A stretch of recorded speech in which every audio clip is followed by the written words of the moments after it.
இந்த ஹெச்எம்பிவி வைரஸும் வந்து பார்த்தீங்கன்னா, அந்த ரெஸ்பிரேட்டரி இஷ்யூஸ தான் வந்து பயங்கரமா பாதிக்குது. நம்ம லங்ஸ தான் வந்து பார்த்தீங்கன்னா, இந்த ஹெச்எம்பிவி வைரஸ் மோஸ்ட்லி வந்து பாதிக்கக்கூடிய ஒரு விஷயமா இருக்கு.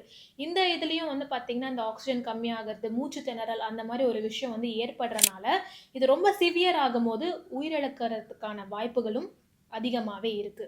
சரி, இந்த வைரஸ வந்து இப்ப தான் கண்டுபிடிச்சிருக்காங்களா? அப்படின்னு கேட்டோம் அப்படின்னா, கிடையாது.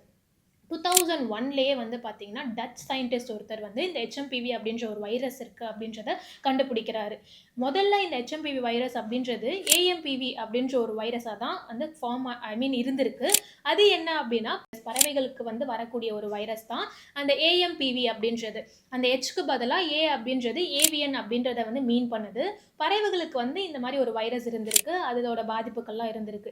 அதே மாரி வைரஸ் வந்து பார்த்தீங்கன்னா, மனிதர்களுக்கும் இருக்கு. அந்த பாதிப்பு இருக்கும். அந்த வைரஸ் வந்து மனிதர்களுக்குள்ளேயும் இருக்கு அப்படின்றத தான் வந்து மீன் பண்ற மாரி, அந்த ஹியூமன் ஹெச்எம்பிவி அந்த வைரஸ வந்து பார்த்தீங்கன்னா, ஃபார்ம் பண்ணியிருக்காங்க.